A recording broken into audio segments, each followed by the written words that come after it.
लेकिन लास्ट में मेरे को ना आंखों के आगे अंधेरा आने लगा, चक्कर आने लगा, गला सूखने लगा, पेटे कोने में दर्द आने लगा, उल्टी जैसा मन करने लगा। क्या क्या चीज़ करना है इससे कहीं ज़्यादा इंपॉर्टेंट है कि क्या नहीं करना है। कि बॉडी कंपन करने लगेगी, इंजन धुआं देने लगेगा, आपको खुद फील हो जाएगा यार स्पीड कम कर दो, सर यहाँ खिंच गया, सर यहाँ खिंच गया, सर ये चढ़ा हुआ। ये उसी बच्चों के साथ होता है जिसका कि, क्योंकि जंप भी बहुत इंपॉर्टेंट हिस्सा है, चाहे होमगार्ड ले लीजिए, चाहे आप बिहार पुलिस ले लीजिए, जिससे कि रनिंग में सांस फूलने जैसी समस्या, गला सूखने जैसा समस्या, आंखों का आगे अंधेरा आना, उल्टी जैसा मन करना, पेट के कोने में दर्द आ जाना, ये सारी समस्या ठीक हो जाएगी।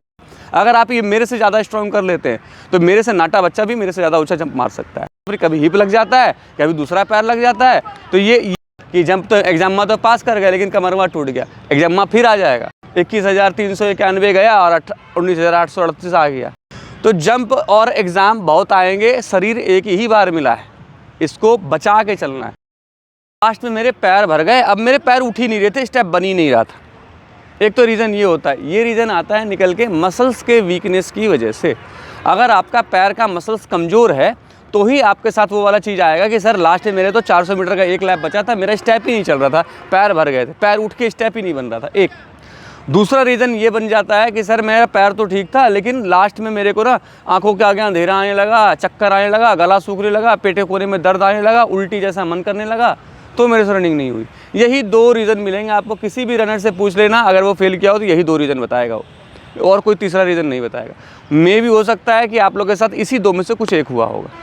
क्या कुछ नया हुआ, ये यही हुआ, यही हुआ। तो इस दो चीज़ से हमको क्या पता चलता है, अगर पैर भर रहा है तो निकल के आता है कि यार बॉडी मसल्स कमज़ोर थी इसलिए पैर साथ नहीं दिया, समझ रहे हैं।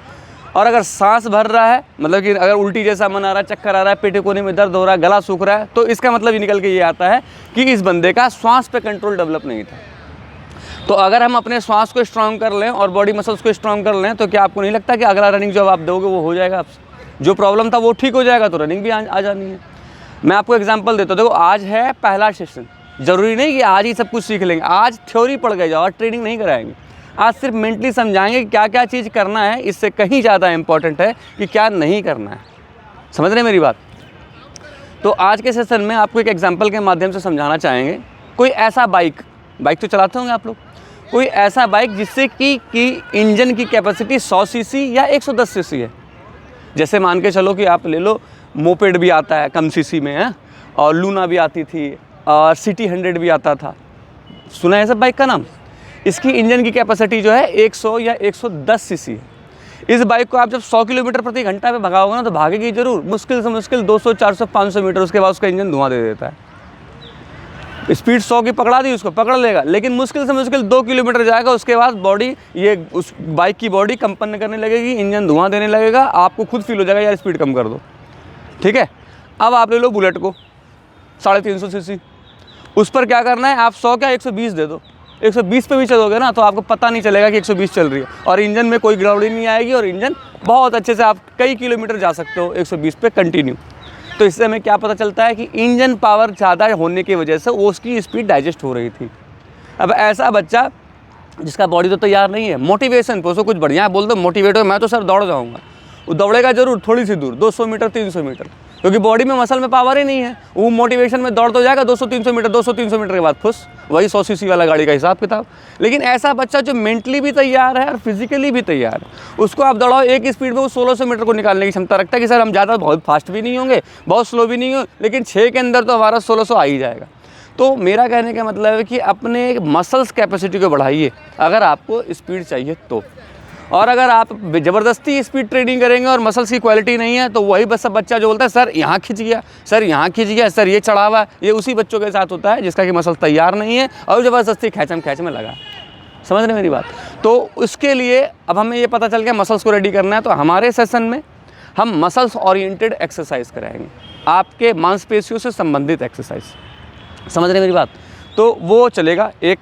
दूसरा, सांस की बात करी थी तो ब्रीदिंग ओरिएंटेड भी एक्सरसाइज कराएंगे, जिससे कि रनिंग में सांस फूलने जैसी समस्या, गला सूखने जैसा समस्या, आंखों का आगे अंधेरा आना, उल्टी जैसा मन करना, पेट के कोने में दर्द आ जाना, ये सारी समस्या ठीक हो जाएगी।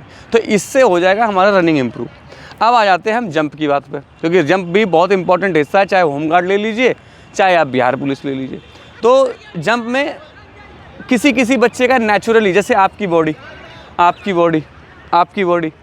जंप के लिए तैयार है, जो बॉडी होनी चाहिए ना, ज़्यादा फैट नहीं है, टॉल है आप, तो जो बच्चा लंबा है पहले से ऑलरेडी, उसको जंप में संघर्ष कम करना पड़ता है। जो बच्चा पतला है पहले से, उसको जंप में संघर्ष कम करना पड़ता है। नाटा और थोड़ा मोटा बच्चे को जंप के लिए संघर्ष ज़्यादा करना पड़ता है। अब ये नहीं कि भाई कि जो मोटा है या नाटा है उसका फिजिकल नहीं होगा, उससे जंप नहीं हो सकता, नहीं, उससे भी हो सकता है, लेकिन उसको संघर्ष थोड़ा ज़्यादा करना पड़ेगा बिकॉज ऑफ बॉडी लैंग्वेज।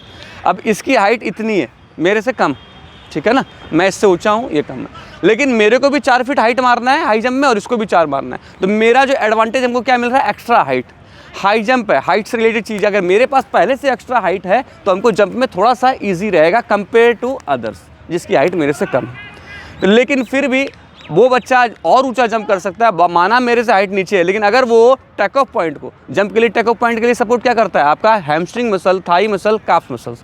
अगर आप ये मेरे से ज़्यादा स्ट्रॉन्ग कर लेते हैं तो मेरे से नाटा बच्चा भी मेरे से ज़्यादा ऊंचा जंप मार सकता है।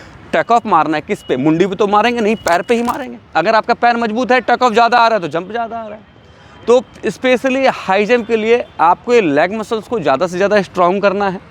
दूसरा, अब आप बहुत बार देखोगे कि ऐसा बच्चा है जंप तो बहुत ऊंचा मार रहा है, लेकिन टेक्निकल फॉल्ट की वजह से उसका फिर भी जंप, कभी हिप लग जाता है, कभी दूसरा पैर लग जाता है।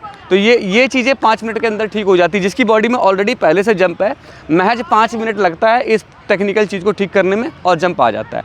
लेकिन किसी किसी बच्चे का ऐसा टेक्निक तो उसका ठीक है, लेकिन उसके अंदर पावर ही नहीं है, बॉडी लिफ्ट नहीं कर रही। अब 4 फीट या 5 फीट का रॉड रखा पड़ा है यहाँ और आपको इसके ऊपर से निकलना है, कोई भी आप टेक्निक लगा लो, लेकिन फर्स्ट प्रायोरिटी है कि बॉडी एटलीस्ट ऊपर आनी चाहिए। अब ना टेक्निक आएगा कि भाई टाइगर कर देते हैं, सीजर कर देते हैं, बेली कर देते हैं, वो एक अलग बात है, वो टेक्निकल चीज़ है। लेकिन सबसे फर्स्ट प्रायोरिटी क्या है कि जितनी हाइट रिक्वायरमेंट है बॉडी का, उतना ऊपर टेक ऑफ का आना। अगर टेक ऑफ आएगा तभी टेक्निक आएगा। इसको भी एक एग्जाम्पल के माध्यम से समझाने की कोशिश करता हूँ। किताबों में पढ़े होंगे आप सब, कोई भी राज्य 2 लोग के ही अधीन रहता है, राजा और मंत्री। राजा और मंत्री, तो अगर हम राजा मंत्री का कॉम्बिनेशन इस शारीरिक संरचना के हिसाब से लेके चलें तो शरीर में जो ताकत रूपी चीज़ है ये है राजा। अगर आपके शरीर में ताकत है तो आप राजा कहलाएगा। अगर आप ताकतवर चीज़ जो है वो राजा है। और टेक्निकल चीज़ भी अगर आपके पास है, गुड लक कि किसी किसी के पास ताकत भी होता है और टेक्निक भी होता है, तो टेक्निक जो है वो मंत्री है। बिना राजा के मंत्री भी काम नहीं करता। अब आपके पास ताकत ही नहीं है तो टेक्निक क्या काम कर जाएगी। और बिना मंत्री के मतलब राजा भी काम नहीं करेगा। टेक्निक बहुत बढ़िया है और ताकत ही नहीं है। समझ रहे मेरी बात। टेक्निक तो आपको बहुत अच्छा था, सीजर में पैर सीधा निकालना है, यहाँ से जंप उठाना, ये भी आता है, लेकिन जंप पे नहीं उठ रहा, टेक ऑफ नहीं, मतलब कि राजा ही नहीं है आपके पास, मतलब कि ताकत ही नहीं है आपके पास। तो राजा और मंत्री के मिक्सअप से, मतलब कि ताकत और टेक्निक के मिक्सअप से आपको अपने जंप पे कमांड डेवलप करना है। टेक्निकल एक्सरसाइज आपकी बॉडी में रिदम जनरेट करेगा। How to take off, how to land का टेक्निक आपको पता चलेगा। टेक्निकल एक्सरसाइज, कैसे टेक ऑफ लेना चाहिए, कैसे लैंड करना चाहिए। टेक्निक अगर आपको अच्छा आता है तो आप जंप के दौरान इंजर्ड नहीं होंगे।